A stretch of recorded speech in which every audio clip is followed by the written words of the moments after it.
मेरे प्यारे विद्यार्थियों, आपको जो दो ये एड ग्रेड अभ्यास पुस्तकें दी गई हैं, इन एड ग्रेड अभ्यास पुस्तकों में इसमें विज्ञान, गणित, सामाजिक विज्ञान है और एक में हिंदी, अंग्रेजी और संस्कृत दी गई है। तो इसमें जो विज्ञान, गणित, सामाजिक विज्ञान है, इसकी जो सामाजिक विज्ञान दी गई है, आज हम कक्षा 8वीं की सामाजिक विज्ञान की जो वर्कशीट दी गई है इसको हम भरेंगे और इनके जो प्रश्न दिए गए हैं उन सभी प्रश्नों को अच्छे से समझेंगे, इनके प्रश्नों को, और अपनी वर्कशीट में जिसमें हमें खाली जगह दी गई उनमें हम इनको भर लेंगे। तो देखिए यहाँ पे हम देखते हैं ये दिया गया है अध्याय 24। इसके पहले वाले जो अध्याय हैं इन सभी की वीडियो मैंने यूट्यूब पर अपलोड कर दी है। आप प्ले लिस्ट पर जाकर के देख लीजिए।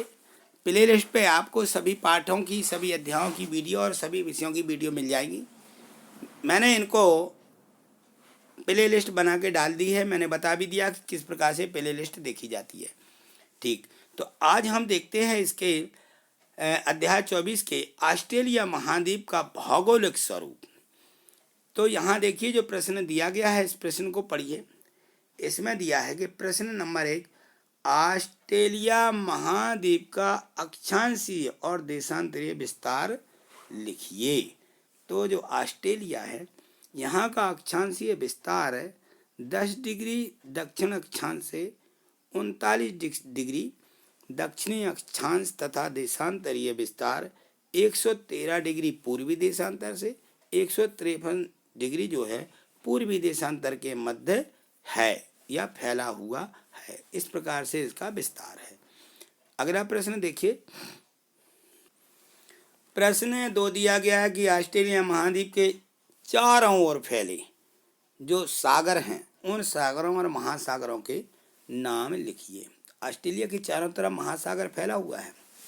तो यहाँ पे देखिए ऑस्ट्रेलिया के पूर्व में कोरल सागर है, पूर्व में कोरल, प्रशांत महासागर तथा तस्मान सागर कहाँ पर हैं? ये सब पूर्व में हैं। उत्तर में कारपेंट्रिया खाड़ी है, तिमोर सागर, इसका नाम है तिमोर सागर, अराफरा सागर, व दक्षिण और पश्चिम में यहाँ पर ये हिंद महासागर है, जो हिंद महासागर हमारे देश से भी लगा हुआ है। तो ये इसके वहाँ पर दक्षिण और पश्चिम में है। हमारे यहाँ पर दक्षिण में है, वहाँ पर भी ये दक्षिण पश्चिम में है। ठीक, अगला प्रश्न देखिए। प्रश्न 3 दिया है कि ऑस्ट्रेलिया महाद्वीप में सम्मिलित देशों के नाम लिखिए। तो ऑस्ट्रेलिया महाद्वीप में Australia, New Zealand, Papua New Guinea, Fiji आदि यहाँ के प्रमुख सम्मिलित देश हैं। अगला प्रश्न देखिए।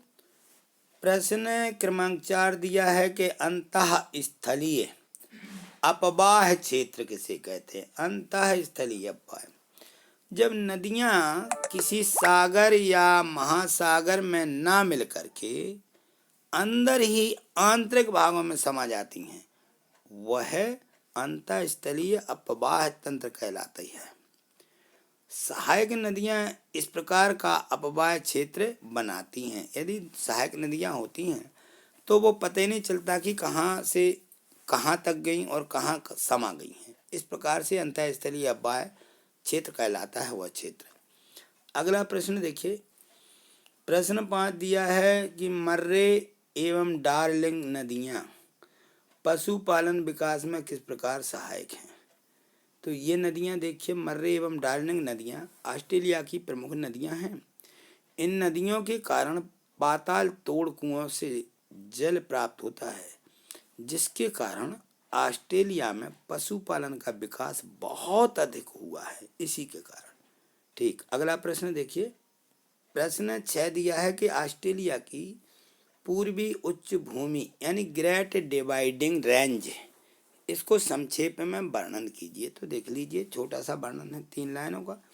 ऑस्ट्रेलिया में ऊंचे ऊंचे पठारों की लंबी पट्टी है जिसे ग्रेट डिवाइडिंग रेंज कहते हैं।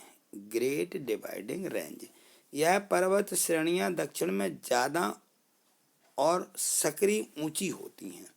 इस प्रकार की वहाँ पर्वत श्रेणियां हैं। ठीक, अगला प्रश्न देखिए। प्रश्न 7 दिया है, ऑस्ट्रेलिया महाद्वीप की जलवायु की विशेषताएं लिखो।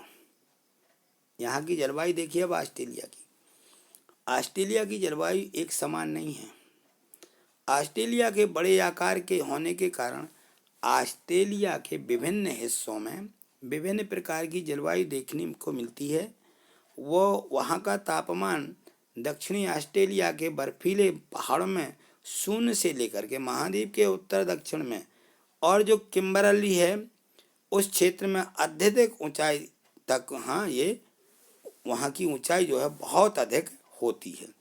तो इस प्रकार से वहाँ की जलवायु की ये विशेषताएं हैं। ठीक, अगला प्रश्न देखिए। प्रश्न 8 दिया है कि ऑस्ट्रेलिया महाद्वीप में पाई जाने वाली वनस्पतियों की विशेषताएं लिखो। ऑस्ट्रेलिया के उत्तरी व उत्तरी पूर्वी क्षेत्र में अत्यधिक वर्षा होती है और वहाँ के ताप के कारण उष्ण कटिबंधीय वन भी मिलते हैं।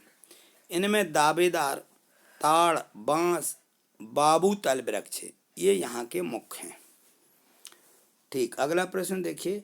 प्रश्न 9 दिया है कि द्वीप तथा खाड़ी का क्या अर्थ है। द्वीप जो होते हैं जल के बीच के स्थल के भाग को द्वीप कहा जाता है। यह चारों समुद्र से घिरा हुआ कोई एक प्रदेश या भूभाग होता है जिसे हम द्वीप कहते हैं। खाड़ी या समुद्र पानी के ऐसे जलाशय को कहते हैं जो किसी ओर से महासागर से तो जुड़ी हो लेकिन जिसके इर्द गिर्द काफी हद तक धरती का घेरा होता है, तो उसे हम क्या कहते हैं, खाड़ी कहते हैं। ठीक, अगला प्रश्न देखिए।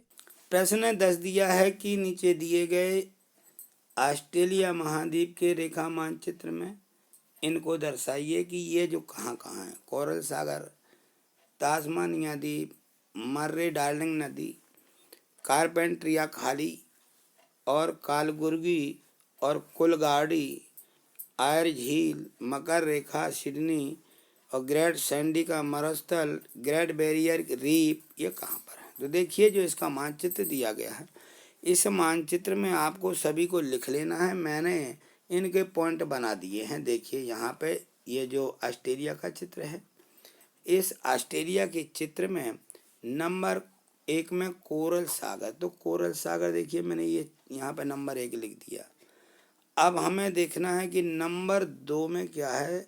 ये है नंबर 2 में तस्मानिया द्वीप, यहाँ है तस्मानिया द्वीप, ये नंबर 2 लिख दिया। यहाँ पे आप यहाँ पे नाम लिख लेना तस्मानिया द्वीप। ठीक, इसी प्रकार से 3, 4, 5 ये देखो सबको आपको इस प्रकार से लिख लेना है।